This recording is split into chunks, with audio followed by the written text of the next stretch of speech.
Hello，大家好，我是 John，好久没有做 YouTube 访谈了，好吧？今天这一期我们邀请到了一位很资深的 SEO 高手，好吧？他在 agency 待了将近，应该今年应该是第13个年头了，好吧？然后我正在看他的那个 LinkedIn profile，还有7到8分钟时间，我们就快速过一遍他的 profile，看看他的背景，然后等到他来了，我们就直接录制这个视频来进行我们的访谈栏目，好吧？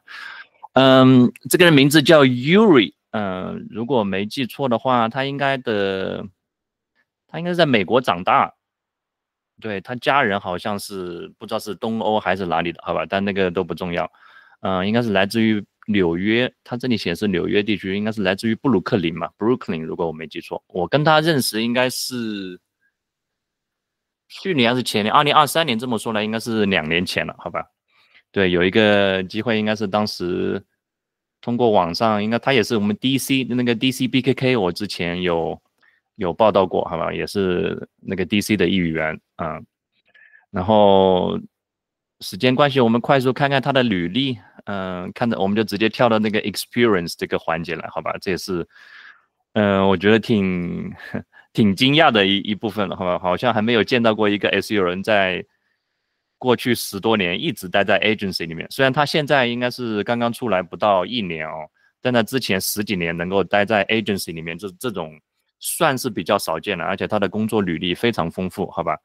从最初开始应该是2012年的3月份，OK，这个是可以看到他的 title 是 Search Engine Optimization Specialist，也就是一个相当于是专员，好吧？刚刚起步，在这个 agency 待了5个月，然后到这里来，然后到这个也是 specialist，大概有1年左右的 specialist，就是入门吧，相当于是我猜啊。然后后来到了这个叫 REQ 这里来做 strategist，这个应该是算是一个升职，我猜啊，full time 的啊。OK，再到这个具体就不太去过多 cover。我记得我印象比较深的是他在这个 Outreach Mama 好像在行业里面还有一点名气啊。SEO Butler 这个我是7、8年前听说过这个品牌的，好吧？他们当时有赞助过清迈 SEO 大会，然后再到了这个就是我想说的那个叫 Onfolio Holdings，嗯，这也是这个公司也是一个很传奇的公司，在 SEO 领域嘛，它创始人是 SEO 出身的，他如果没记错，应该是来自于英格兰的那个叫 Dom Wells，好吧？去年的清迈 SEO 大会还是前年，如果没记错，应该是前年吧。Dom Wells 也在清迈 SEO 大会也做过一个分享，好吧？他也是从 SEO 起身，最后把这个公司agency 做到了上市，然后上市以后，它的名字叫 Onfolio Holdings，应该是在纽交所还是纳斯达克上市，它是我们 SEO 里面的可能是1/1000或1/1000吧，这种好吧？具体我们就不去谈。然后这个 Yuri 是在这个公司里面待了4年之久啊，他担任的是 Mergers and Acquisition Director，MA，负责这种收购的啊。对，因为它上市以后有很多资金嘛，然后我记得他们这个公司应该有收购过一些这种 SEO agency，也有收购过一些这种小的这种 SaaS，比如说 WordPress 的一些这种插件。其实我们现在很多这个国内出海的这种 SaaS，这个个人或者公司也有在做这一块的，据我所知，好吧。然后他们也有自己的一些这种 SEO project，所以他也是之前在这边担任的是那个 Director Search Engine Optimization SEO Director 就相当于是 SEO 主管，好吧。在这里待了4年多，后来又加了一段履历叫 freelance writer，好吧，他那个叫这个公司，这个就大家比较知名了啊，大家可能都知道的叫 Forbes Advisor。前段时间如果没记错的话，我们还分享过 Forbes Advisor 一些故事啊。Okay, looks like Yuri already here. Hey, Is somebody else on the call, or am I just early? now I'm just like talking to myself. Give your introduce your profile. Let me stop presenting. Okay, it sounds a little bit weird. Yeah, but perfect timing. I was just looking at your experiences on LinkedIn, and then from the bottom to up, I think you It got started in 2012, and then I just covered like Forbes advisor, and here you come. You just jump into the call. Oh, that's funny. I don't even know what my LinkedIn says. 2012. That was what? Uh, Yeah, there was an agency called Nexus. Nexus. Oh wow, LexisNexis. it's the same, but there's a L. The other is N. Yeah. Yeah. So LexisNexis is like a legal marketing agency. They used to actually own like lawyers.com, attorneys.com. I think they've sold some of those off now, but I think they're like, yeah, they're very much big into the legal space. Yeah, because their competitor is Lexis versus Westlaw. Mhm. Yeah. All right. I'm not familiar with the law industry, but looks like that's your major when you were in college, right? Yeah, that's I can actually discuss that on the podcast. I actually went to law school, and while I was in law school, I built up a bunch of legal websites, and I sold them to LexisNexis for SEO purposes. Wow. Okay, I didn't know that part. You sold the website to them, and then later you work for them. Yeah, so after law school, I ended up then just joining their SEO department after because I basically like when I sold the websites, I made a connection with the guy who was running their SEO department. He's the one that acquired the websites, and then I went to go work for him after law school. Wow. Wow. Okay. I don't know. You never told me this story. It's something new to me. Yeah, I want to dig a little bit more into that. Like, how old were you at the time when you sold? I guess this is your first website at that time. No, actually, I got started earlier.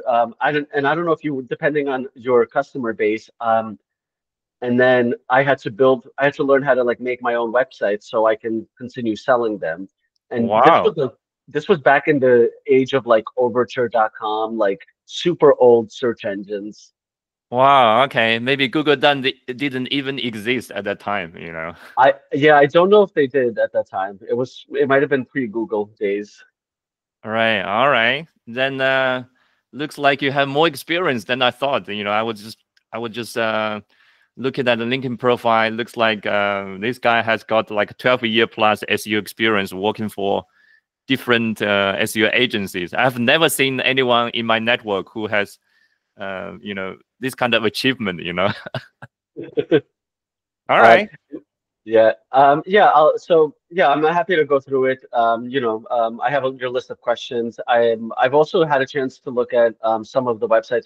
I'm glad you gave me those websites because there's so many issues with them. All right. Okay. Let's hold on a little bit. I was also looking at some of the sites, but we'll jump to that part later. But first of all, we haven't talked about like, your background, where you're from. I know you're from based on New Jersey, somewhere like Brooklyn, right?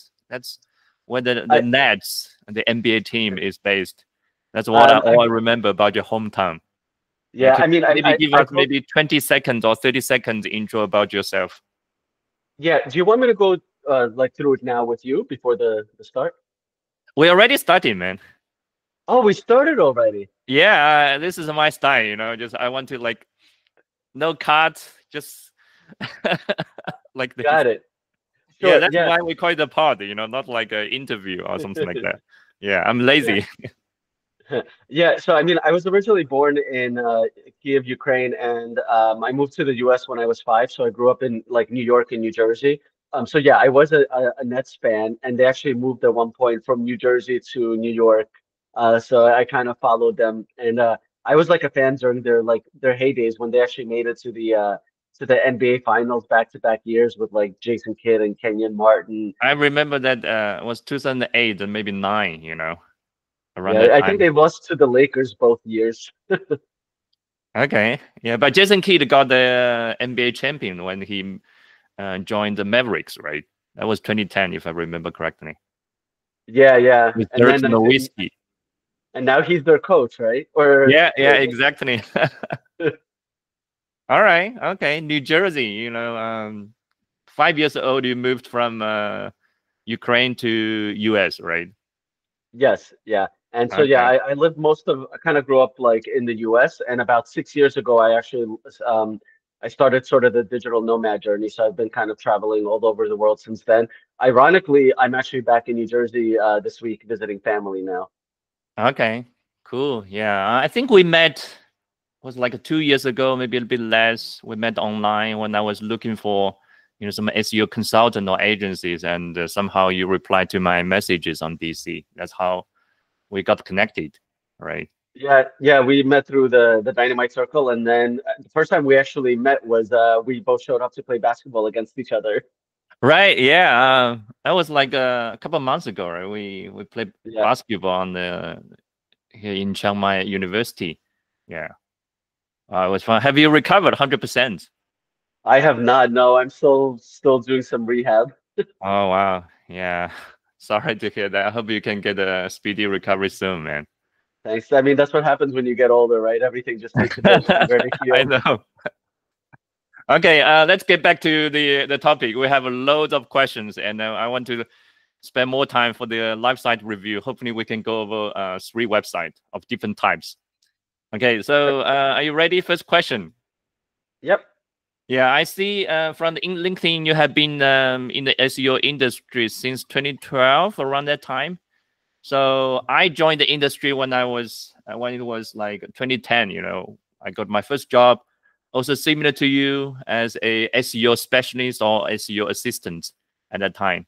Yeah, so we have been in the industry around the same time, so about 12 to 15 years. So obviously the industry has changed quite a lot, especially in the recent 2 to 3 years with AI.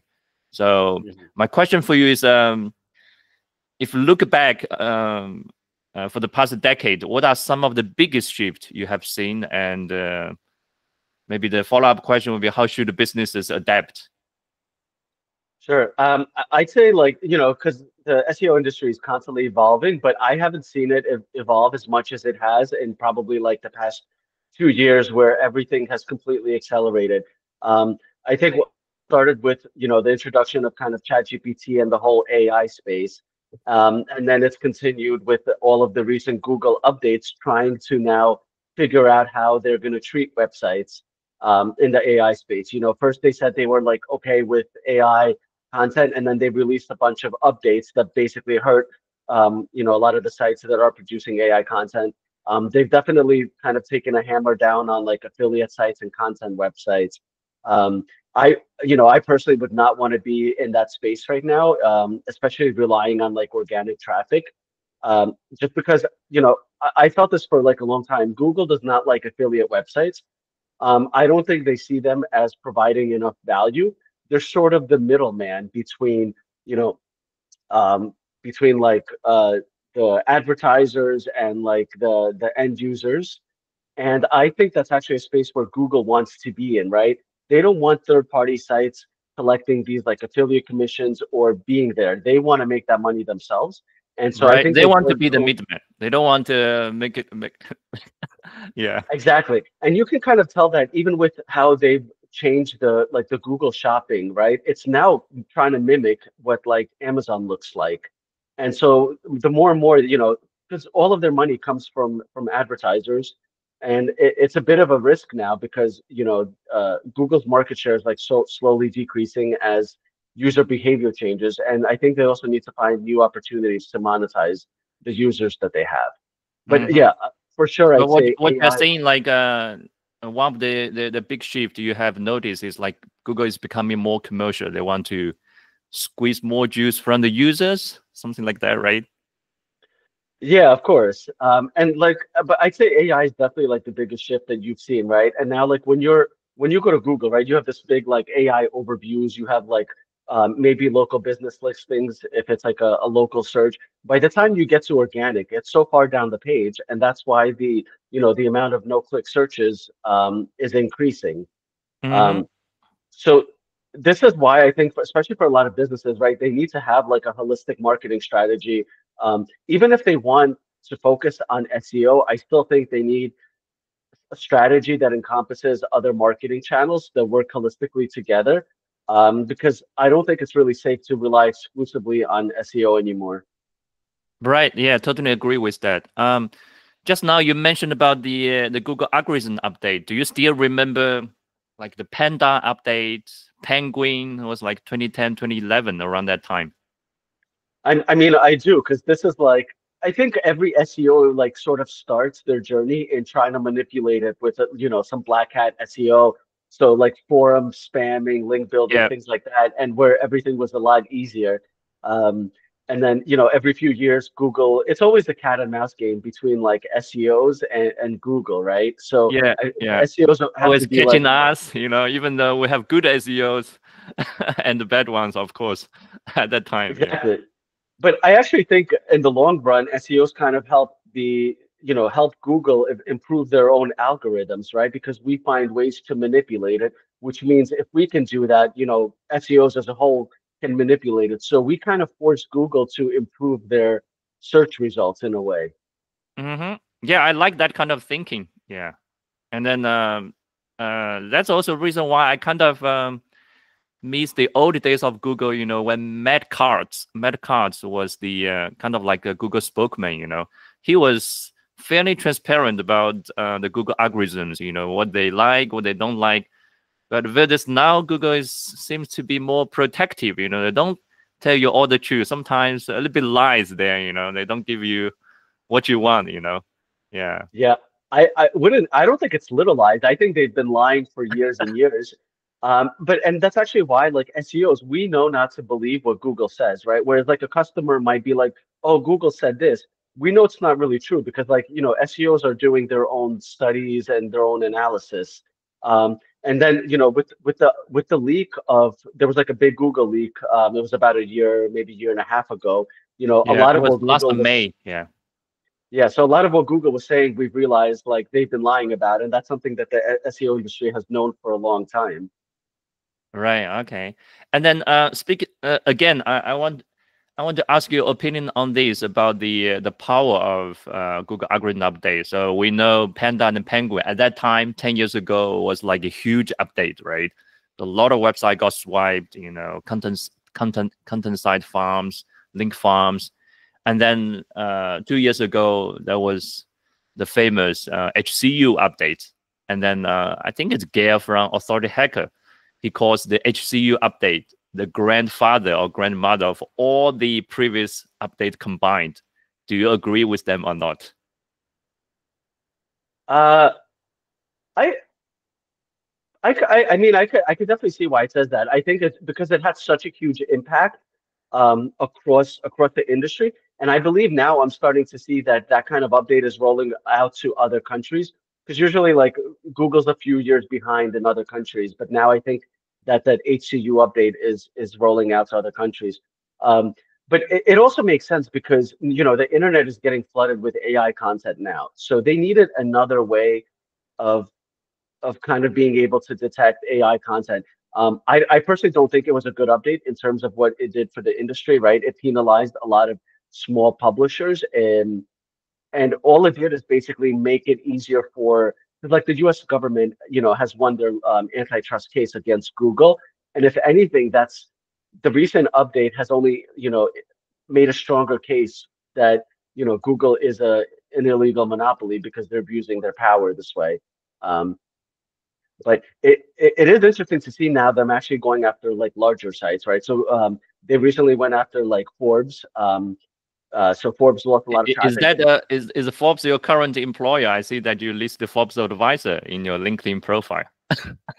They're not my employer. I have written for them as a freelance writer. Um, and like most recently, they went after HubSpot, which I never thought that they would do. But HubSpot looks like they've lost 80 to 90% of their traffic, right? Yeah, yeah. This was one of the hottest discussions in the last 1 or 2 weeks. Yeah, I think it's Ahrefs. Someone from Ahrefs spotted this out, and then it went viral. Yeah. And so if HubSpot's not safe, like nobody's safe, right?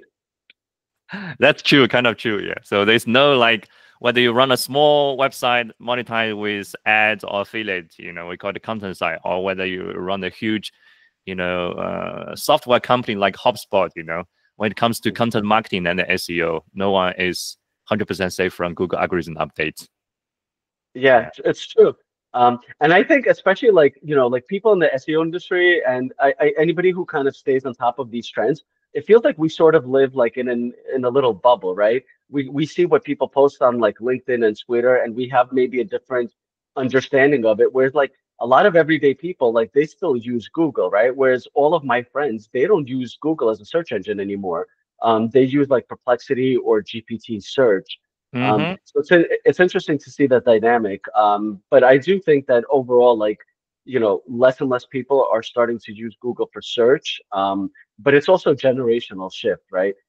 Between like the boomers and, I don't know what the latest one is, Gen X, Gen Z. Me either. I don't know. Yeah, one last question about this topic. Um, you just mentioned that people less and less using Google less and less, and then I don't know if you read that study or estimate. I think it's with the speed of ChatGPT and the AI tools like growing the market. I think it's by the end of 2026, the Google's market share will, for the first time, will drop to, I don't know, like a second or something like that. So it will be taken over by AI engines, AI bots. Searches will be more than that. Do you think that's going to happen or no?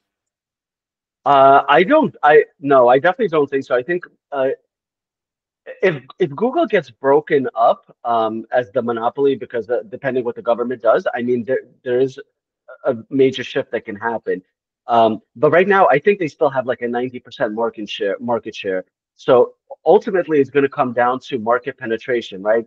For example, if Microsoft or whoever or Apple signs a contract with like Perplexity or GPT Search to be the default browser, that's what's going to have the largest impact on the decline of Google. But as far as like the penetration, you know, it's they're going to keep maybe dropping like a small percentage each year, but I can't see them dropping to number two anytime soon. Okay. All right, let's switch a gear a bit. Talking about the SEO agencies, I was just counting. You have worked for maybe 6 or 7 different agencies, mostly from US, correct? Yeah, and then my question is, what do you think like separate the best SEO agencies from the okay one or bad ones? Sure. So I mean, one of it is just depends on kind of the management structure of the agency, right? Because especially with a lot of like larger agencies, you might get on a sales call with them and you'll speak to their salesperson and maybe one of their like top SEO guys to impress you. But then when it's time to do like the actual hands-on work, it's usually going to be like a lower level staff member who's doesn't have the same kind of experience. Whereas if you go with like a smaller agency, the work might be done by the owner themselves or like somebody who just has a lot more experience. So that's kind of like the big downside of using larger agencies. You don't actually know who's doing the work and how good it is compared to somebody else. So Um, what you are saying, right, is like the best SEO agency are always like this kind of small boutique agency that's run by the founder. You talk to the founder and then he operates your project. He's like the brain of the project, right? Not like a big ones, more like a factory. Like you go there, somebody do this and do that. So is that right or no? From my experience, yes. This is generally why I have I like such an anti like large agency mindset because I've worked there and I kind of see what they do, right? And there's like project managers, there's all these like different layers. So when you hire like a big agency, right, you're not really paying for the talent or the work. You're paying for their overhead. You're paying for the project management. You're paying for their big office in New York and all of their fees and tools and things like that. Whereas if you invested that money, whether it's into like a smaller agency or even an in-house talent, you generally get a higher quality like fulfillment work. Uh-huh. So speaking of overhead, can you maybe share with us the percentage, like this kind of agency you need spend on overhead, like renting, in a fancy, downtown area in New York, and how much, what's the percentage of budget actually goes to your project, and then they need to maintain a profit, right? Yeah, I mean, I don't know that kind of breakdown. I'd say like a large agency might have like an overall net margin on their business, maybe like 15 to 20%, whereas smaller agencies can have as high as like 50, 60%, especially if they're doing the work themselves, maybe even higher. So the profit margin is like for large agencies is around 20%, and then the smaller agencies they could reach as high as 50 or 60%, right? I think so. It's definitely going to be like on a case by case basis, especially because like yes, the larger agencies have like, so much overhead, but they also charge 10 times the amount for the work. So, if something costs them $1,000, right? A smaller agency might charge, 2 grand for this work, and the larger agency will charge 10 grand just because of the clients that they're working with. But well, I think also that's going to be changing now, right? Because companies are realizing that, AI that companies should be using AI more often, and they should be able to provide more value or lower expenses with this new technology. So I think businesses are going to be demanding more now. Okay. Another question that I have is like I see that your profile you have worked as a lot for a lot of agencies as a director, right, or the manager. So Mhm. when you take clients, what kind of clients do you like the most and hate the most? Can you maybe Sure. share some commonalities between this kind of best client ICP and then the Mhm. worst client who is dragging, the agency's resources, Yeah. So agencies generally love like clients that have one that they have bigger budgets, or also like bigger, like higher margin businesses, right? Because then they have the ability to invest more into marketing. And then also there's like a, kind of like long-term versus short-term thinking, right? You want a client that knows that SEO is, it takes a long time to get like long-term results for, right? So if you have a client that's expecting results in 1 month, it's going to be like pretty difficult to work with. Um, so you don't want a client that's also like micromanaging you, especially if they don't really know the SEO industry well. So yeah, so I think you want like clients with like a long-term mindset and like a high margin business. I think agencies also love clients that have existing authority because it makes the work a lot easier. Whereas, if you have like a brand new client with a brand new website, the hardest part is building up that authority over time because that can take like months and months to do, especially to penetrate like a very competitive industry. Okay, that makes sense. Actually, I was looking at taking a quick look at the list of website. I think three or maybe half of them they're actually new website. I was like looking at the DRs, DR 0 or 1. So I'm assuming like these kind of clients are probably not the ones that you want to take, right? Because they're brand new, and then if the owner they are very aggressive, they want to see result in 3 months, something like that, then definitely you're not going to take them, right? No matter I how think much budget they have. no, it could still make sense. Like if they have no authority and they want to see results in 1 month, then obviously that's not a good client. But if they have a big budget and they're willing to wait like 3, 4 months, I'd say it's going to depend on what industry they're in, right? Because especially in like B2B industries, there's not a ton of sophisticated competitors. So it makes it much easier to penetrate that kind of market, right? Whereas if they're like, maybe an e-commerce site or depending on the industry where it's super competitive, then yeah, they would need a lot more than 3 months to do that kind of penetration. Speaking of a budget, can you give us maybe briefly about the range for if I run a e-commerce business and then got some authority? How much should I invest? What's a typical range? And then versus B2B versus software based on your past experiences. Yeah, I mean, really big ranges. I'd say if you're an e-commerce site and you already have a lot of authority, you shouldn't be paying a whole ton for the agency, because you basically want to be working on the on-page optimization, keyword research and opportunities, especially from like a programmatic SEO point where you can expand the product catalog and categories or collections. Um, Also depends whether you have somebody in-house writing your content or if you need the agency doing the content production.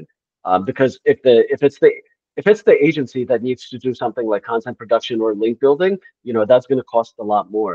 Because if Mm-hmm. you think about it, like a digital PR campaign for an e-commerce business, is going to be a minimum like 5 to 10,000 a month, depending on the company you hire.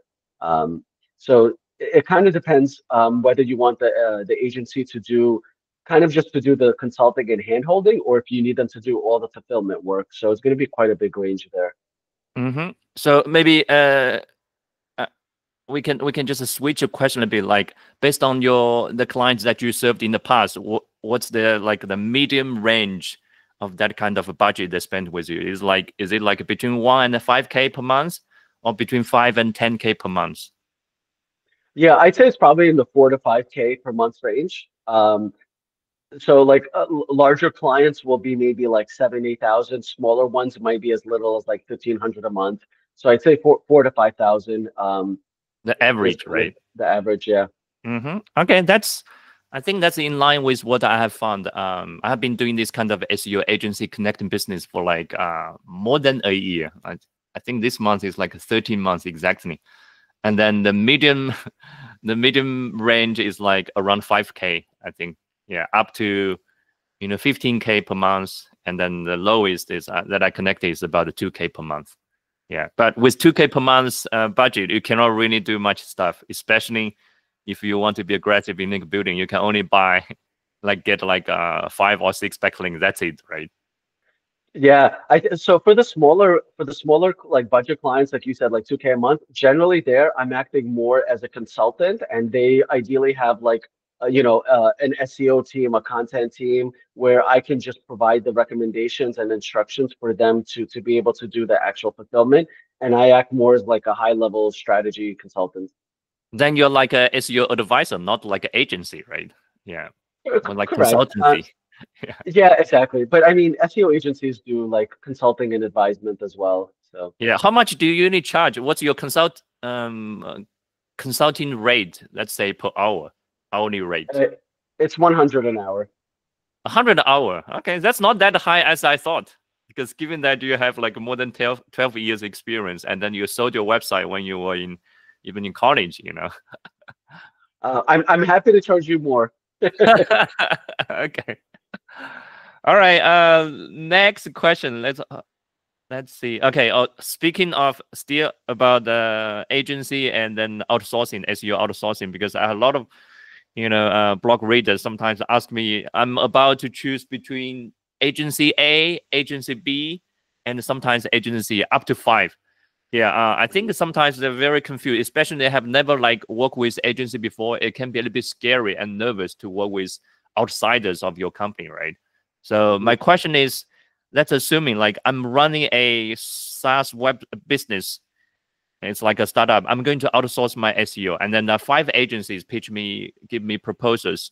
How should I choose the best ones from these 5? Is there any tips or processes I should follow to spot out the one that fits me the best?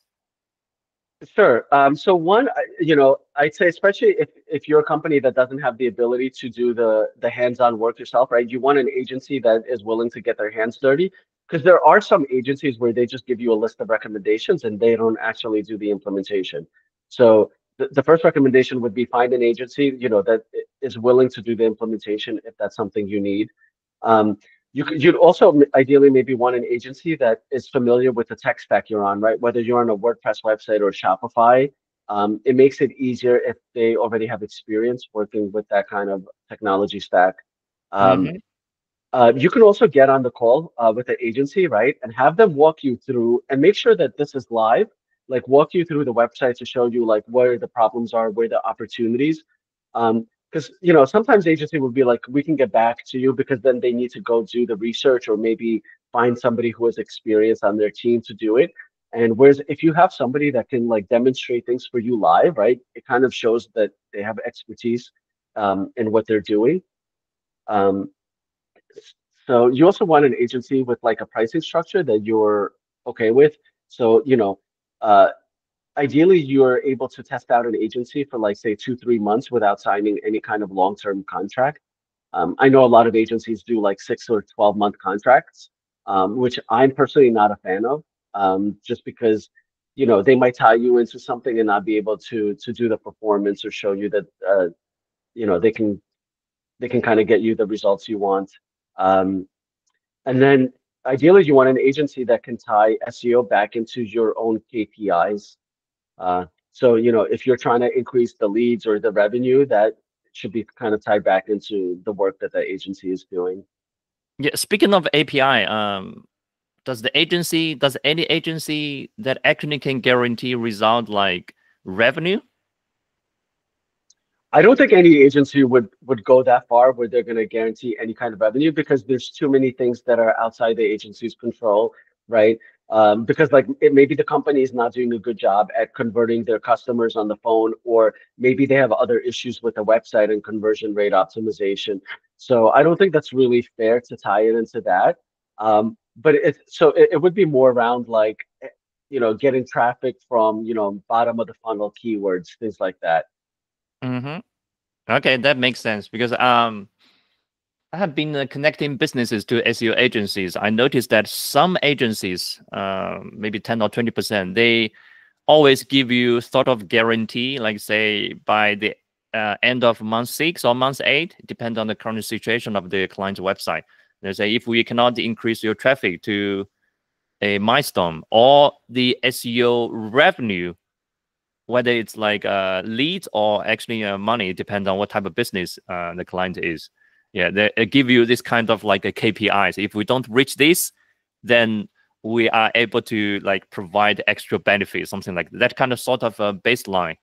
Do you think this makes sense, or is it the same? Is it the case when you work for the previous agencies, like the ones that you listed on your LinkedIn? Do they offer Uh, this kind of guarantee or no?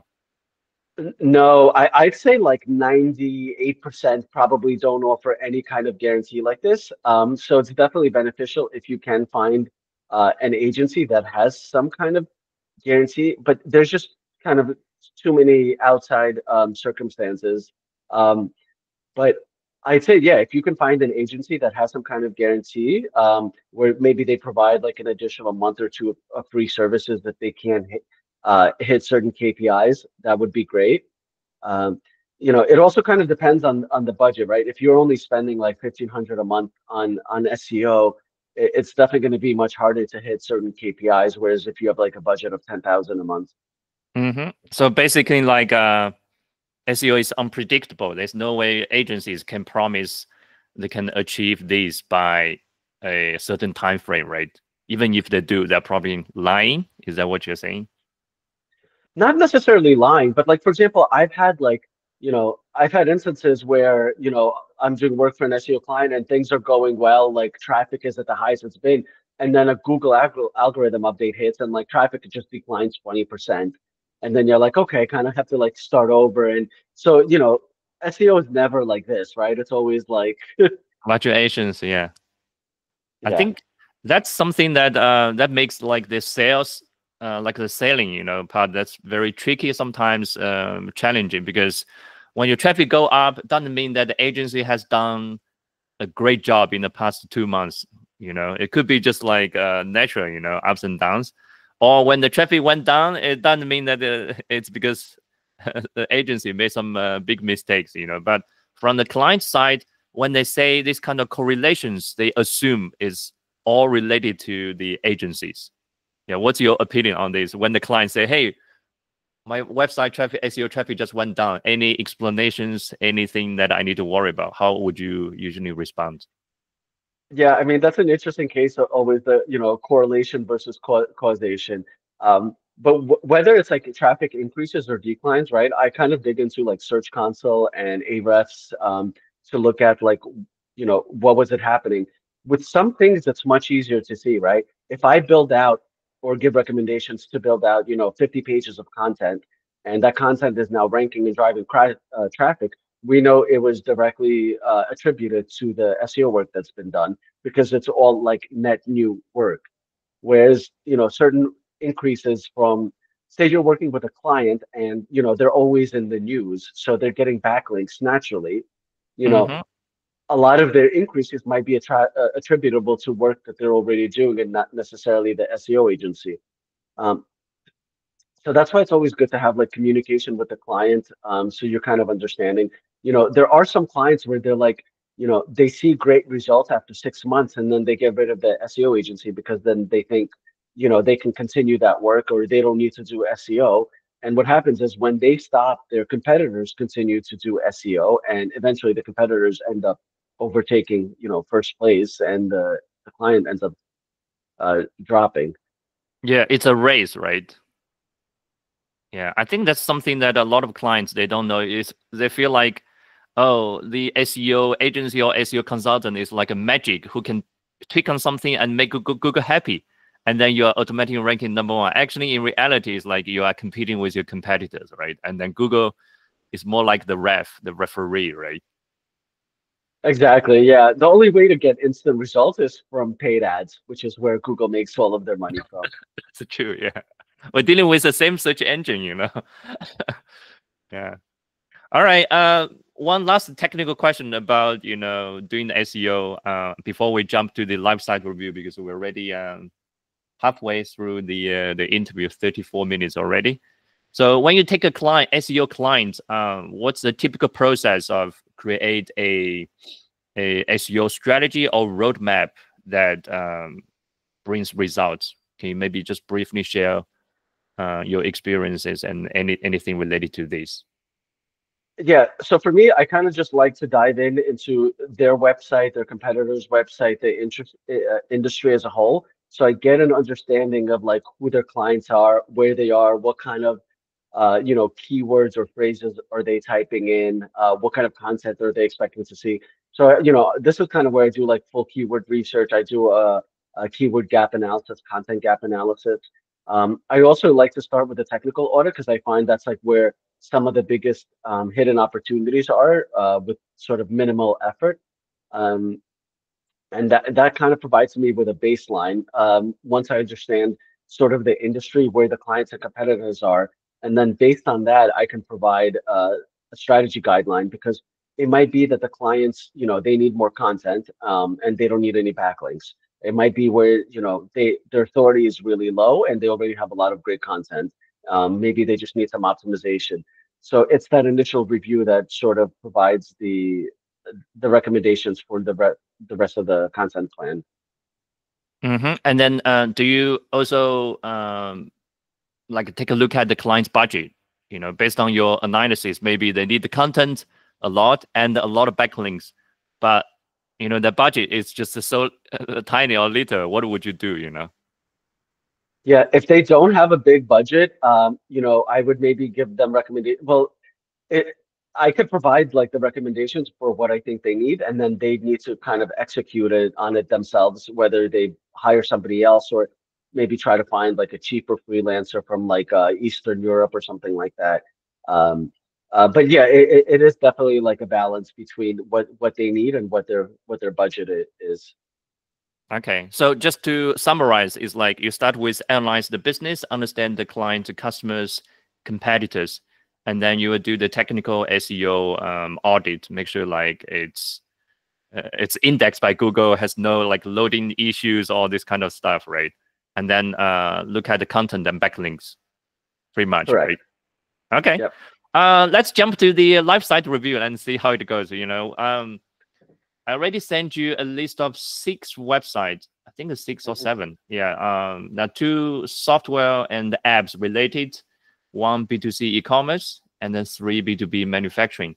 Which one would you like to get started? Let me just pull this one.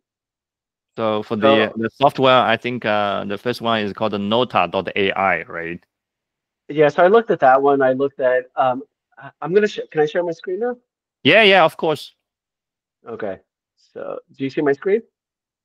Wait, it's loading. Yeah, it's good now. Yeah. So it's AI notebook. You chose this one, right? Yeah, this is just one of the few that I chose. I can pull up some things here. So I just ran these. I didn't actually have a chance to kind of go through everything, but there was like a few things that I just noticed. So one was so it has the same meta title and meta description, which one is way too long. But I think all of these feature pages is using the same meta title and description for all of these pages. So on-page issues, right? Yes, a lot of on-page issues here.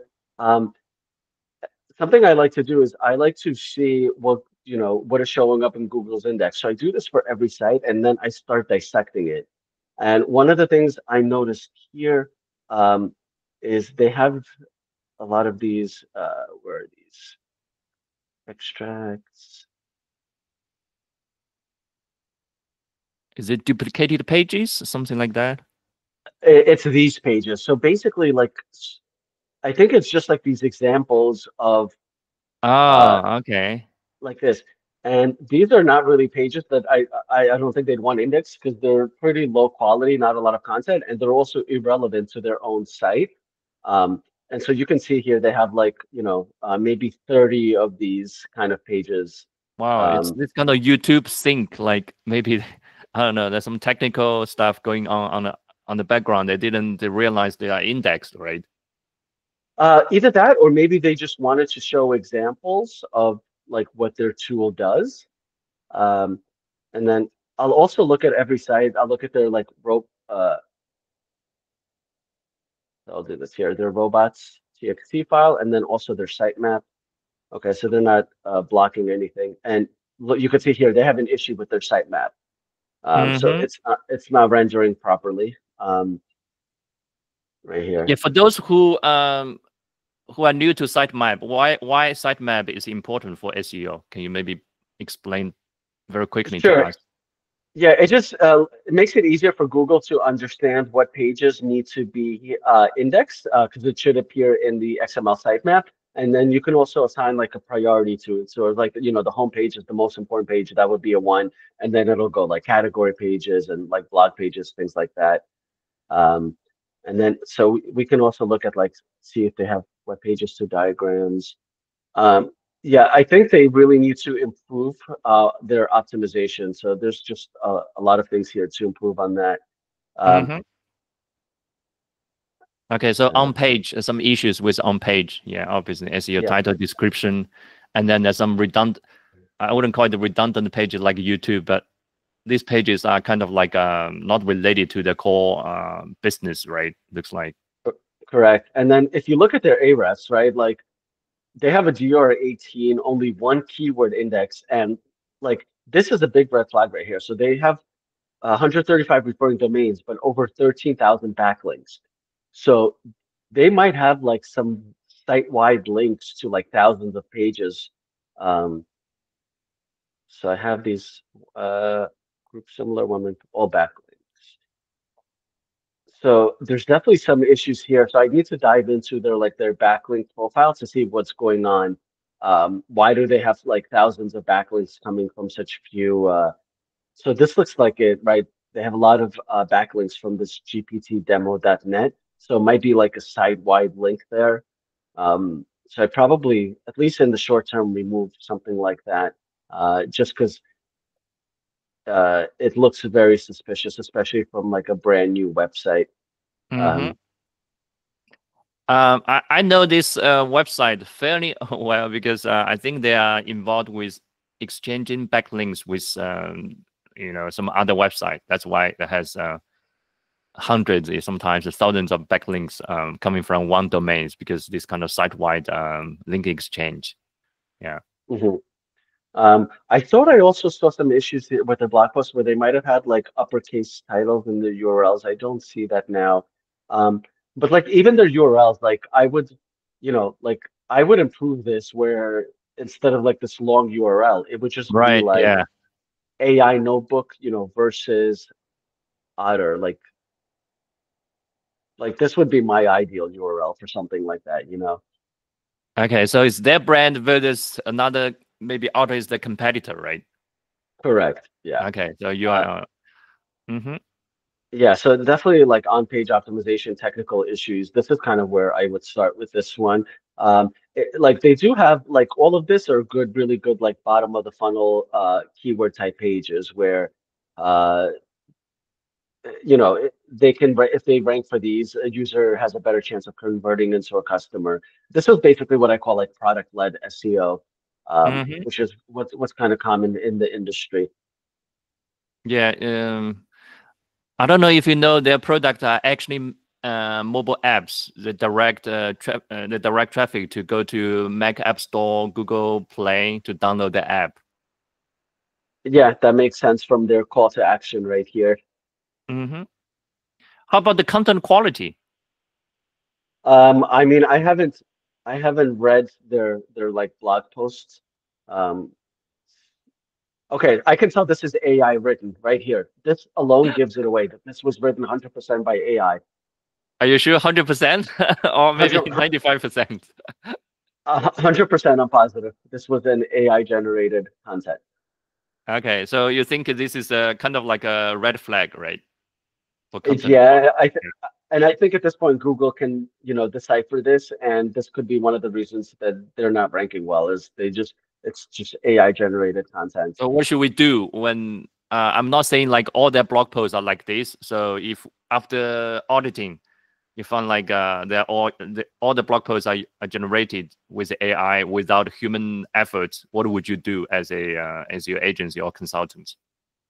I mean, I would tell them they definitely need to get like a, human editor to go through and rewrite like portions of it and improve the content. Especially with all the AI tools now, right? I recently created like a custom GPT where I can feed in a blog URL and it basically goes reviews all of like Google's guidelines and recommendations for EAT and like everything else, and it gives me an output of like what's missing from this blog and what can be improved in order to increase the rankings. Uh, but yeah, it looks like they haven't touched, they just like spit out some AI content here. There's like no human editing involved. Wow. Okay. Is this a GPT custom or built by yourself for your own project, or you are willing to share it with other people? I'm just curious. How it works. Um, Could I built it specifically for a client, but if you just go to ChatGPT and you search for this, like there's other ones that are completely public that anybody can use. Yeah, it's basically like a quick checklist to evaluate whether this article passed the criteria of Google, right, in terms of EAT, right? And not just the EAT, but also like if you look at Google's guidelines, it was the search evaluator uh, guidelines, Oh, the search quality quality rater. rater Yeah. guidelines. Yeah. Yes, Mhm. so I fed all of this into Google. Uh, Oh, okay. I see yeah, your point. Yeah. So you fed this quality rated guideline to ChatGPT or any AI tools, and then feed them another article for them to, hey, fact check, compare this to that, and then where's the gap? Something's missing, right? Tell me what's missing. exactly. I said based on the search quality guidelines that Google has, what's missing from this blog post, and it'll be like, oh, it's missing like authoritative sources, it's missing some facts or data, Can we things do like an that. example? I don't know if you log into your ChatGPT or and then I'm just curious how would that GPT return?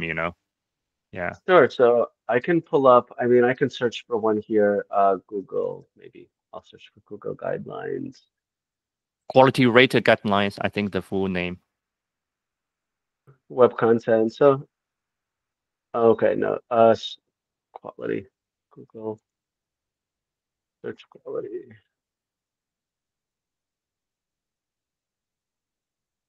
see ranking.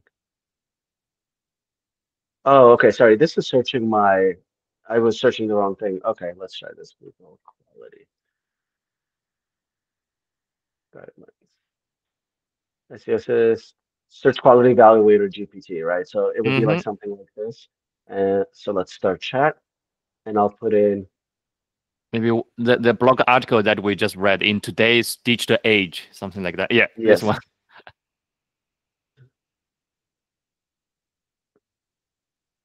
Okay.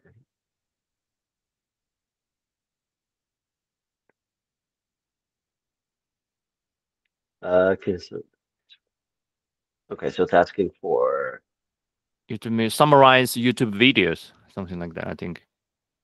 the search query you want to assist. So summarizing videos with AI.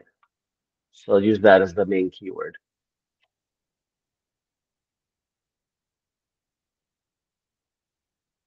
So now it's evaluating the URL and it'll provide recommendations.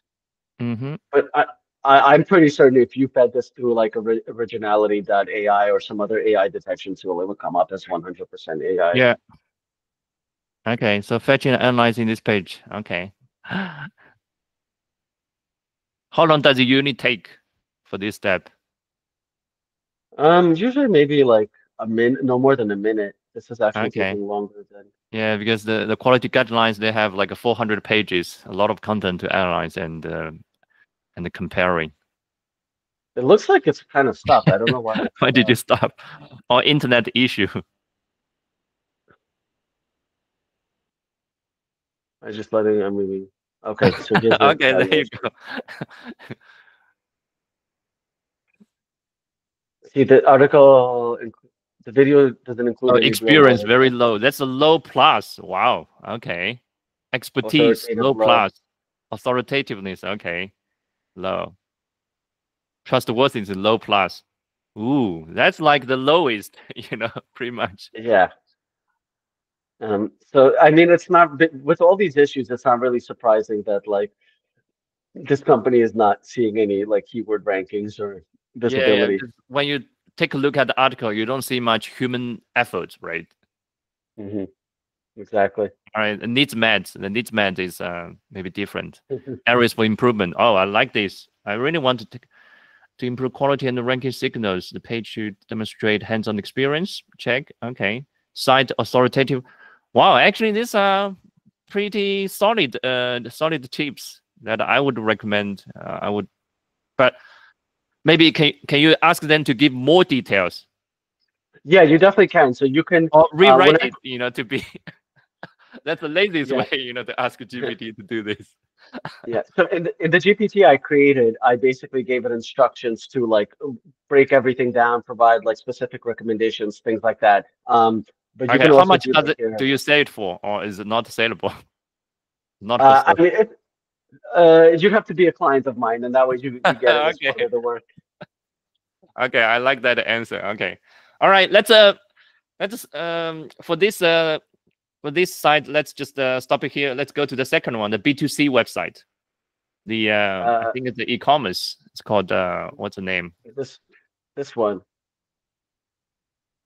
Yeah. So Okay, the sale, I think the rooftop tent for cars, right? let's see. This is rooftop. Yeah. So they sell these kind of like rooftops. I didn't have Okay, much of a chance to. can you just minimize the window? Yes. I will chat. Oh, okay. Yeah. You can put that here. Yeah. Uh, so yeah. So one thing like I'll quickly notice, right, is this is on Shopify. So I'd say because if it's standard on Shopify, right, it might have a lot less SEO issues than if it was like on a custom platform. Um, but I did quickly notice, like I pulled up this page and I look at like the meta, right? Like this title is one, it's super long. Um, Sorry, is this a plugin called Detailed, right? yes, Is it yeah, Detailed? Okay. it's a Chrome extension. I can see here the description doesn't look like it's a description. It looks like somebody stuffed it with keywords. Right. Yeah. It's not a So sentence, right? Yeah. It's just a it's keyword yeah, stuffing. exactly. So that's like a big one, and it looks like over three-person forerunner. Is it? It looks like they're stuffing it with keywords here as well. It might be the same one, Tacoma. No, so No, it's yeah, different. they're Yeah. cheap budget. Yeah, they're just stuffing this with keywords. It looks like they hired, somebody from somebody who's doing SEO from like 18 years ago to optimize the site because I mean this is a disaster. Uh, let's look at the rest of this. So okay, so they have this like little table here. They have reviews, which is good. I would check like one of the things I check is make sure that this is properly structured with like schema markup to make sure it's like showing up, right? So I can do rich snippet testing tool, plug it in here. Um, what else? So this is worry free. So it doesn't actually have like a lot of content or even any content specifically about this product, right? So it has like it's some keyword stuffing here. It gives you like some basic information, but it's just missing basic details. So I guess maybe this would be this might be repeated on all of their product pages. So they don't really seem like they have much unique content specifically about this page, about that product. Um, okay, so they have, okay, so they do have product snippets, so that's good. Let's look at their collection pages, right? So rooftop tents. Wait, can I pause you here? Why you look at the product page first and then the connection page? Uh, Normally I look at the collection page first, probably. I think it was just because like when I was going through it, I noticed that quick issue with the collection, sorry, with the product page. But normally I'll look, I kind of look at everything. It doesn't really matter where you start, right? The home page and then the collection pages. So if like I'll look here at the home page. Okay, like this is not good. This is not a good title for the homepage. This is with headroom only 12. This is not a good meta description. So like definitely product optimization issues here across the whole site. Mm-hmm. So this And is then, actually when I look at the homepage, I'm a little bit surprised to see they write the meta description like that. You know, even if it's just not for SEO purpose, you know, you need to have this kind of persuading, compelling sentences to, you know, convince the potential customers to buy, right? mhm, yeah. And like here, if I click on rooftop tents, it doesn't even take me to the rooftop tents like category page. Um, and if I click on awning, it takes me to the front page collection page as the URL instead of awning as the Ah, okay. URL. Um, User guide. This is probably just going to be their okay policy. So now we can also look at their. Let's plug this into here. I haven't looked at this yet. Okay, so almost, very low GR. So looks like not a lot of backlinks, which is surprising because they're still ranking for over 700 keywords and getting looks like some decent traffic. So you can imagine how much improvement they can see with a little bit of increase in domain authority and some fixes on their on-site optimization. Mm-hmm. Okay, so it looks like they do have a category for rooftop tents, except you can't click on it from their navigation. Right. Okay. This is like a easy hanging fruit out there, right? To Exactly. And look at the to send content, more right? juice to this page. And their content is just more, looks like keyword stuffing. So instead of some unique content, they're just like no optimization whatsoever. This is their meta title. So just like one Mm-hmm. keyword here, and then same thing here, stuffing it there. Um,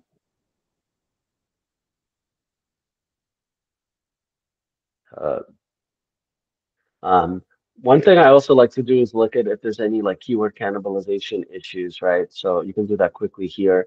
Um, but all of these are brand, right? They don't, the thing is, when it comes to like a brand name, right? The company itself is going to dominate it. So I generally will exclude uh, keywords. So contain, so I'll do like doesn't contain top oak, any value or phrase match top oak. So I'll try to get rid of it that way. Oh, actually, Ahrefs is great because they're constantly like improving their site, Yeah. so I can just do I added this non-branded. new feature, non-branded. Yeah. Yeah, it's great. So right here, rooftop camping. So they have two pages here targeting this or ranking for this keyword. The two Um, product pages, right? Cannibalizing on this keyword. Potentially, but it looks like rooftop tent, Forerunner with rooftop tent. So yeah, like rooftop camping, they can probably like create a category pages potentially to target this that'll rank higher than both of these product pages. Um, like this ideally would be like a blog post that's actually Blog ranking for post. this Yeah. keyword. Yeah. But But that's I'm probably not. surprised they're ranking in number 17, for this kind of information query. Their product page is ranking 17. That's kind of weird, Yeah, right? yeah. And this is something that probably AI overviews is going to be answering now, right? Like right here. So this is going to take away, and then they have this position zero site here, Reddit. Um, I mean, this alone is going to take away a lot of clicks from the search results. Mm-hmm. 100%. And then speaking of this, I actually have a question. Given that AI overview is pretty much taking over the SERP, especially for top of the funnel or even some of mid of the funnel queries, do you think it's still worth it for SEO? Like when you work on an SEO project, you suggest the clients to write this kind of to target this kind of informational queries. Even No, if you rank generally, number 2, number 3, chances of getting clicks are probably less than 5% or 10% if AI overviews is showing on top, right? yeah, generally I focus on bottom of the funnel keywords and also potentially now showing up in search results, but not in Google and within like GPTs. So if you type in, if you type this into Chat GPT and you get sources, right, or Perplexity, you'd want to show up as one of the sources.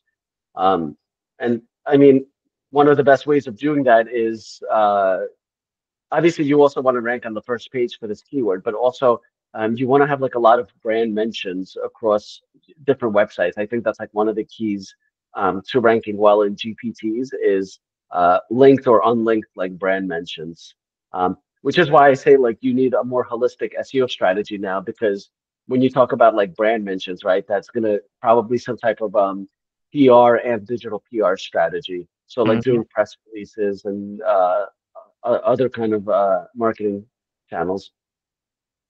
Or maybe influencer marketing, yeah, get some mentions from media website or influencers website, authority website in the industry. Yeah, and even something like, implementing an affiliate program can give you, like can improve your brand mentions across sites, potentially some backlinks as well. So that's where it can do a good job. Mm-hmm. Um, and then there's also like, other things which, you know, I'm sure it's kind of maybe like some people might consider like gray hat SEO, where, for example, if you say you're not even hiring for a position, right? You can create like a little job board and where you hire for some positions, and that may get picked up by like job aggregators, and now they're mentioning your brand name across different websites. Wow, that's a brilliant strategy. I actually learned this from another SEO called Alex Savvy. He mentioned this in one of his newsletters, and then he did a test experiment on this. Brand mentions actually is kind of correlates with your site, the rankings. He did an experiment. Yeah, and then one of the quickest ways to increase brand searches and this kind of is through hiring. And he didn't say that we should fake hiring or really just create a hiring pages for hiring, But it doesn't matter. It's just for SEO testing, right? Yeah. Exactly. Okay. Can we take maybe a 1 minute to look at the blog post? This is an e-commerce website. They have some. There's a blog section. Yeah, I want to hear your feedback on their blog post content quality. Oops. I mean, it looks pretty short, right? That's the first thing that jumps out. There's no introduction, right? So it jumps from, let me look at also this spacious. Okay, so it looks like they don't have a custom description. It looks like they have a technical issue with the canonical. Look at this. Oh, I don't know. That's a Chinese. I don't know. Someone is oh, lazy there. They didn't even bother to change the Chinese 新闻 news yeah. to the English news. Okay, so yeah, I feel this is Yeah, interesting. I've not seen this. Yeah. right. Okay, maybe it's the team, just write this and then they didn't know that it's picked up by Google, index actually. Uh, They're supposed to yeah. write news there because this is a Chinese way to say news. Got it. Yeah. How many blog posts? Because it looks like they only have 4 index. How many do they actually have? So yeah, they don't have. I mean, they don't have a lot of blog posts. They have maybe only like 5 or 6 total anyway. Maybe can we Um, just pick one, the one that you're looking? Yeah. yeah. So here, so yeah. Again, it doesn't look like they have any kind of introduction. Um, increased comfort, perfect for what sense? Or yeah. So all it's doing is it's trying to promote its own brand rather than providing like a useful article. So I don't think this is a good quality blog post because Right. all They it's don't have an doing intro, Like who is not just responsible for this post? Nothing, right? Like that. yeah, not just the intro. You can see the entire article is about Top Oak. And so Mm-hmm. all they're doing, it looks like a Topo promotion rather than an informational blog post about Answer the question, site right? opening, Why rooftop site rooms. opening? I don't see the answer, right? Why? Give me the reasons, right? Yeah, exactly. So let's look at another one. Let's look at this one. The most affordable overlanding gear in today's increasing, again, 100% AI. I can tell right Okay. here. Yeah. So this is all AI. And again, it's another promotion for Topo. So yeah, I'd say very low quality content. Okay. Final question about this e-commerce brand. What if they want to like invest in SEO, outsource the SEO project? What's the budget that you would ask them to prepare, and then how long does it take for them to see meaningful results? Yeah, I mean, I'd say it would be at least a couple thousand a month just because they have almost no authority. So they need to do link building. They need, they need to fix all the technical issues, the on-page optimization issues. There might be some opportunities around also like creating certain categories or yeah, like collection pages to target specific keywords. Mm-hmm. I would start adding content to um, actually, I don't think the content is that important for the product pages. I'd say more so for the collection pages and then for the blog posts. So I think they should, take sort of like a topical authority approach to with their blog and target as many keywords as they can in the rooftop tent space. Okay, so that's the speaking of blog posts. So that's the goal of blog posts, and more like build a topical authority instead of like trying to attract traffic to the blog post and convert them, right? Correct. Especially with like a lot of like top of the funnel keywords, they're not going to be good for conversion. And if anything, if it's like it's sort of the issue that HubSpot had.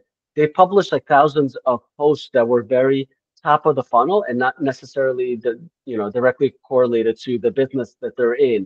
And I think what it does is it kind of just dilutes the authority of the business that you're in. So Google's like, you know for example, say HubSpot's publishing, content around articles about like how much money certain businesses make rather than about CRM. And so Google starts to think, hey, maybe they're not just a CRM company, they do these other things.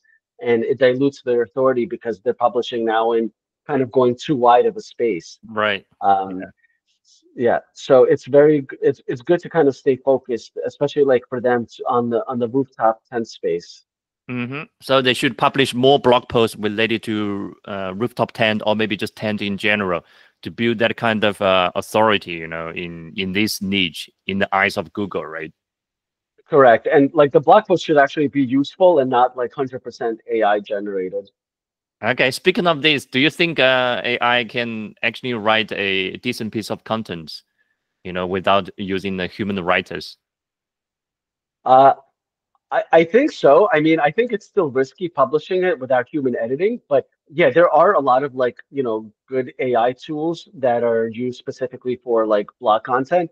I know a lot of people just use ChatGPT, but there's like so many of them now, right? There's um uh which ones? There's like Papa.ai, there's Yeah, a lot of them Koala. come, hundreds of them, if not. Yeah. Exactly. Okay. So I, always have human review or human editing, right? And then or pass the EAT check from the Google Quality Rated guidelines.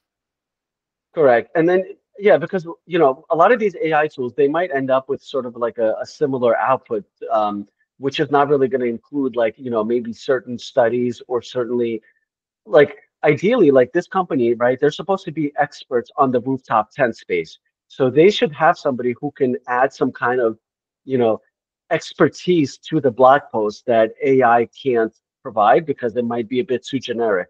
Mm-hmm. Information gain you're talking about, right? Yeah. Okay, got you. You haven't answered the second question. Is like, if I spend, let's say, you suggested a few grand, right? What if I say 5 grand per month? How long does it take for me to see a meaningful result? Let's say just maybe 10x their traffic.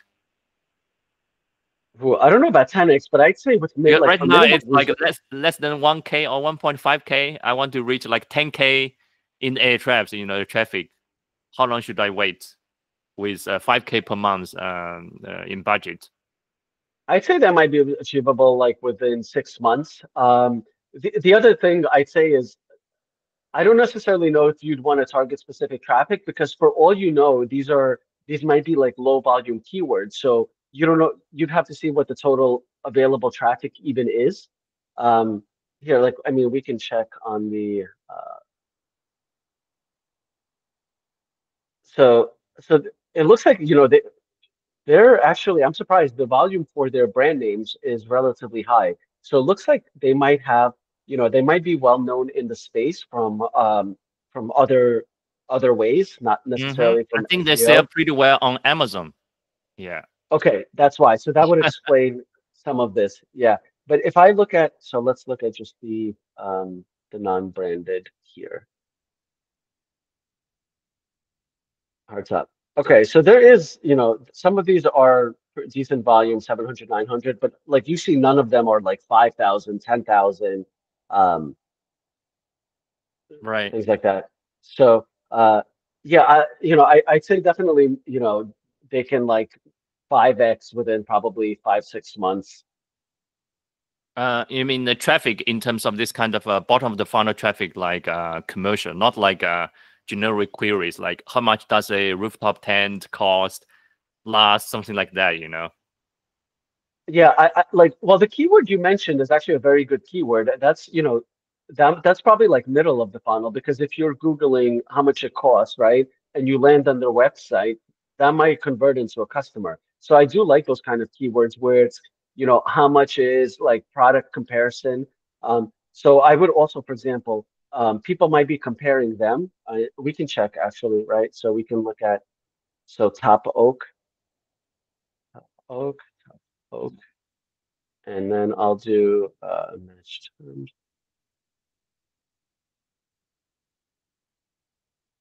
I don't know the alternative. So I can see if there's any opportunity to create like some pages. Uh, so this is tabletop, no, maple versus oak. Okay, so doesn't seem there's much search volume, people comparing that like their brand name to other brand names. Got you. Okay, it's been more than 1 hour. Do you still want to do the third live review for the B2B manufacturing website? We have Yeah, three so sites. You just pick one of them, maybe. yeah, so I'll look at this one just because this is the first one I found. And like it had a ton of issues. Let's see. So I'll show you. So one, it looks like they have a separate website for their mobile and desktop experience, um, which is, I mean, first of all, like if you look at their site, it looks like a very dated website, right? You mean There's an when issue. you say dated, is it about the design or the navigation user experience?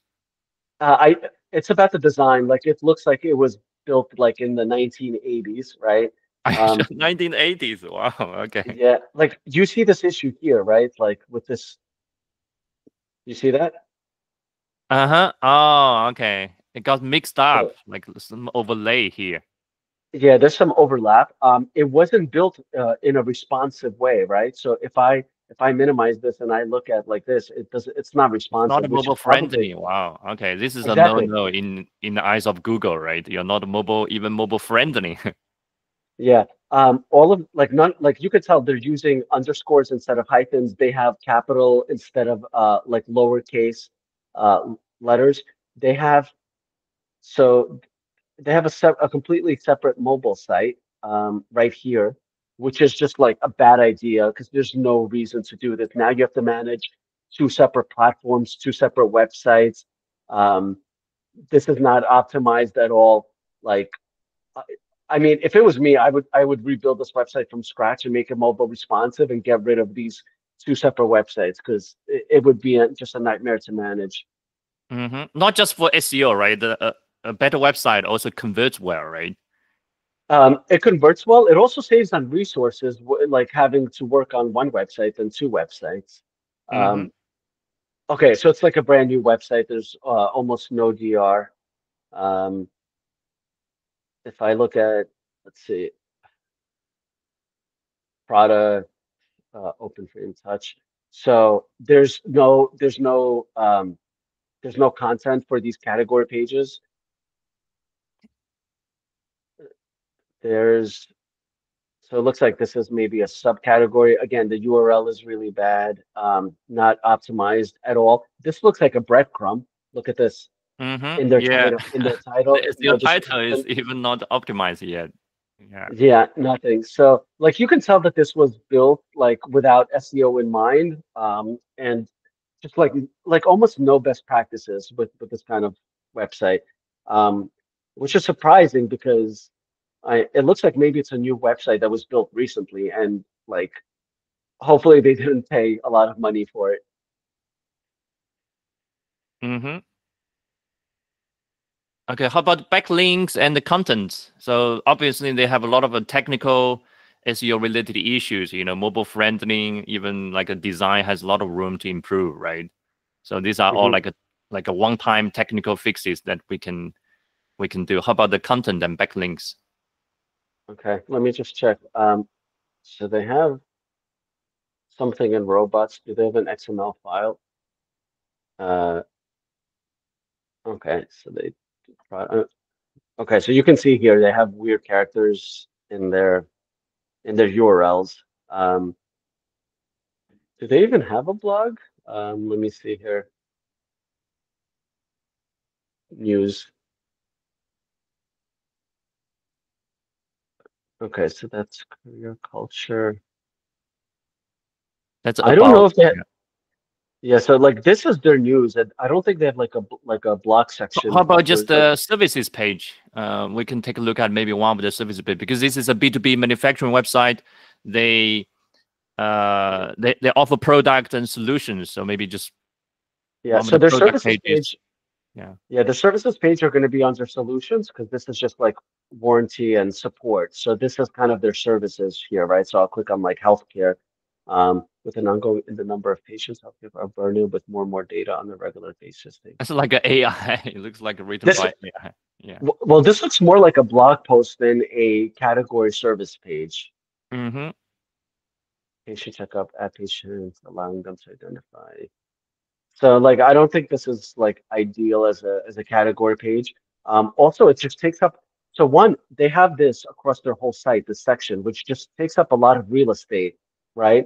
Especially then on well, they're not going to have it on mobile because they're using a separate website, but I don't know if they need this whole section right here on every page of the site. And then, a user has to scroll down on desktop before they even get to, okay, first of all, like, what is this? They have this whole Like tag scheme. tags. Oh wow. It's like more than But 15 years ago, WordPress the default feature. yeah, but they're not even linked. This is just like keyword stuffing here. Um, and then healthcare. Okay, so this is a solutions page. So I would maybe also have links here to what products they have for this solution, right? So like I would link something in here back to their products page. Um, but yeah, this is just like a very badly executed service page. Um, and then if I look at like one of their products pages, so they have no content on their product categories or subcategory pages. Mm-hmm. And then I And then, noticed that they also don't have well, like the call to actions, like no form. What do you want the users to do, right? Even though there's a contact us button, a button at the bottom, and then there's a WhatsApp green WhatsApp icon on the right, floating there.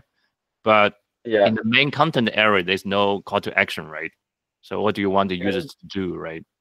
exactly. And like if I click on this, it just takes me to a 404 page. I don't know if Oh that's wow, relevant. broken link. Let me, Okay. yeah, so broken link there. Um,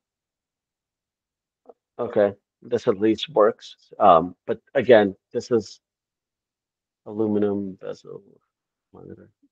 This looks more like it might just be features, but yeah, it looks like a lot of keyword stuffing anyway. Applications.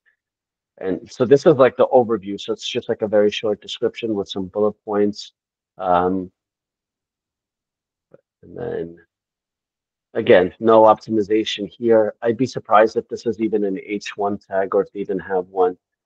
Okay, at least that's an H1. Okay. Yeah. Um, But yeah, again, kind of poorly designed, poorly structured. So Yeah, they have some and then serious issues, I would say, not just from SEO, but also, just from the conversion point of view. Yeah, when you yeah, have like traffic from other sources, when they come to this page or this website, I don't know if I'm with the customer, what should I do, right? Yeah. mhm. What's funny is like the request code button in the thing, it looks like it's grayed out. So it almost looks like this is a button that does not work, Right. right? Yeah. Okay. So UI, So UX. So definitely a website redesign is needed and then urgently, right? yeah, and again, like I might be able to tell what platform they're on with, but they might be on like a very old platform that they built this on.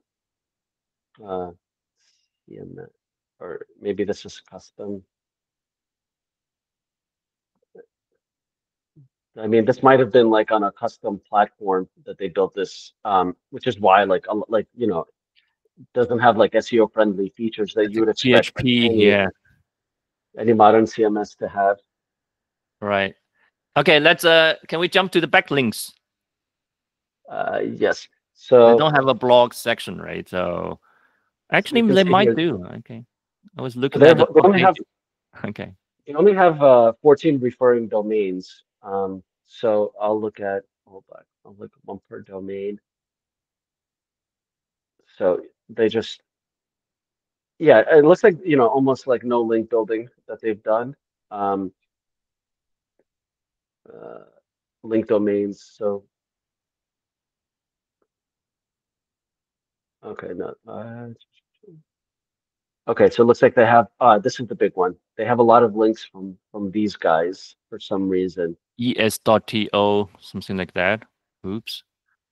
Yeah, I don't know if this is even a valid site. Is it a site-wide link from a website from Thailand, right? TH. It might just be like they're getting scraped, Or or spam. this is Yeah. so I can see if I can find this in the source code somewhere. Okay. Oh, The so manufacturer homepage. Oh, wow. Actually, might be a quality link, right? But I don't know why it's uh displayed that way. yeah, this is just like for people. This is yeah, I guess they're just listed as the manufacturer here, and they're showing up on a couple hundred pages. That's like a directory website. Looks like manufacturing directory from Thailand, right? Yeah, for electronics. Right. But if we look at like, is this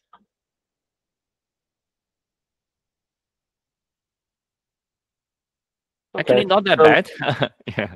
not bad, but I mean, I generally don't like it when like, especially like a new site gets like a side white link where they have like hundreds of links. Yeah. So like this link is good because it's like on the main manufacturer page, but then you click on every one of these links Then it's and it's yeah, going to be partially there a as well. site-wide links. Yeah, but I Yeah, think in terms of relevance, this directory link is a good one, relevant, right? And then it's correct. just Yes, it's from SEO point of view, we don't like this kind of links. Yeah. correct. Yeah. And then, not a lot of keyword rankings, which like look at these URLs, not surprising. Yeah. Okay. So, same question as the previous one, B2C.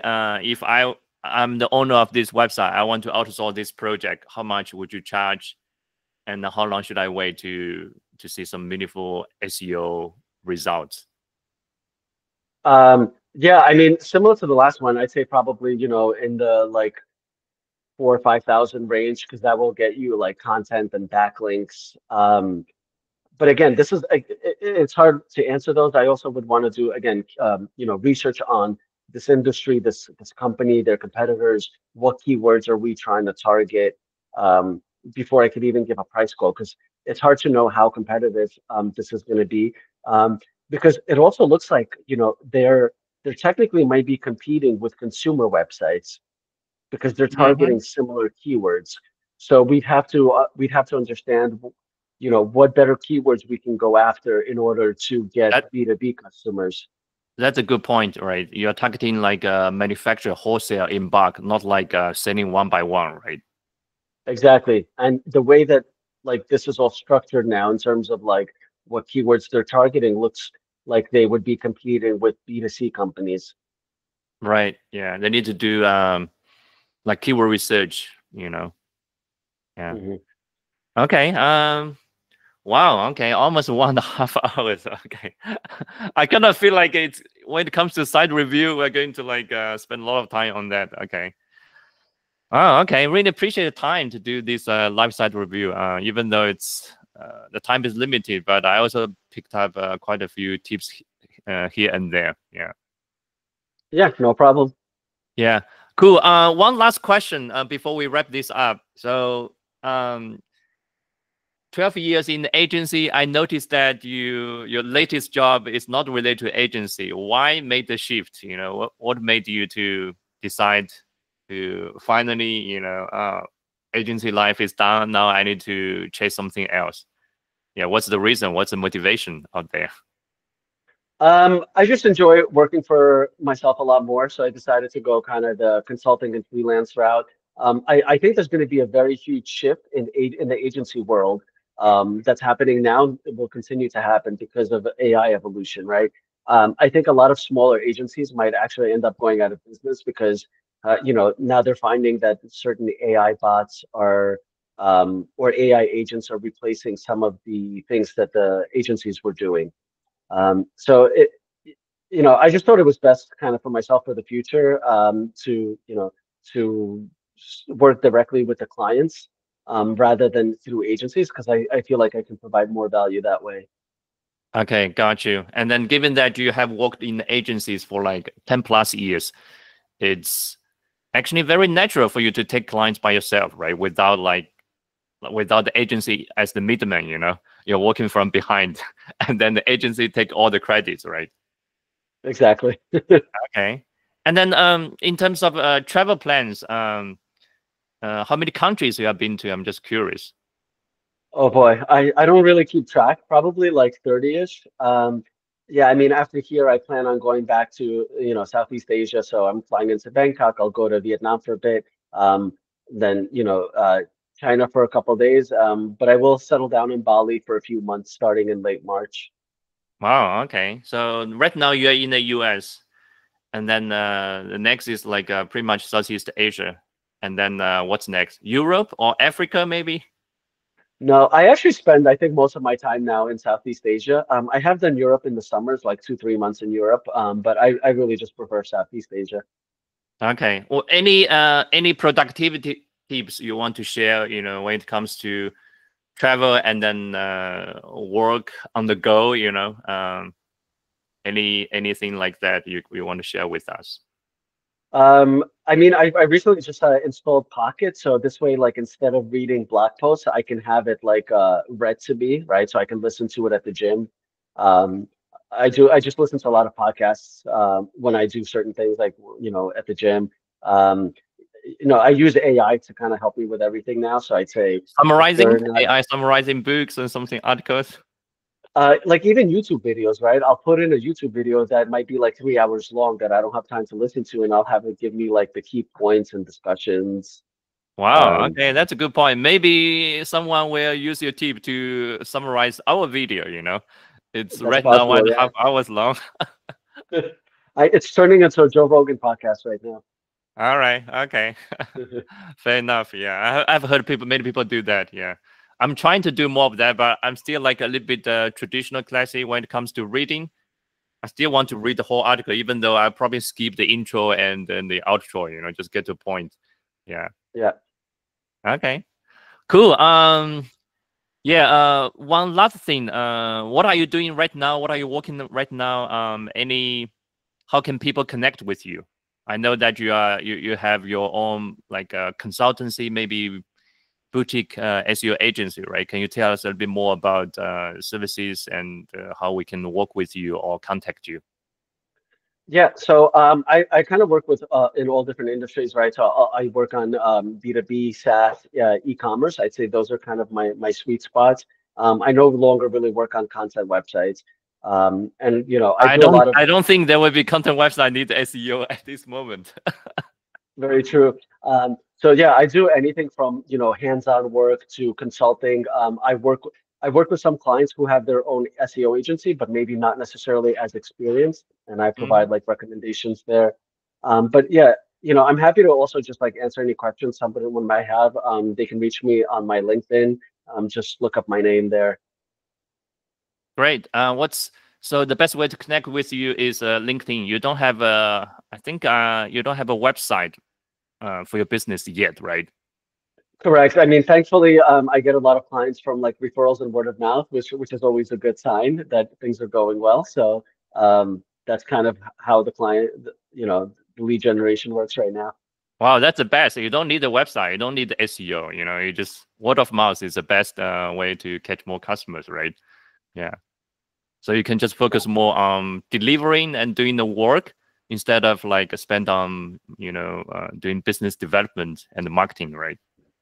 Yeah. I mean, if one day you want to have a huge agency, right, then you do have to like, create a website, add funnels, things like that, which all takes time. Right now, I'd rather focus the time on my client's website. Cool. Yeah, I love that. Yeah. And then how can people follow you? Are you active on Twitter, LinkedIn? You mentioned LinkedIn, right? How about Yeah, LinkedIn. any other channels? I do plan on being more active on Twitter. So I can leave my Twitter there. Because I would like to build like a personal brand on Twitter. Great. Yeah. And then I will share your LinkedIn profile as the main call to action for people who want to reach out to you or keep in touch, right? Yeah, perfect. Awesome. Then thank you very much for your time, Yuri, for sharing so much and so many valuable SEO tips with us, along with other non SEO related tweaks and any lessons. Yeah. And then I see you in China soon. Sounds good. Thanks for having me.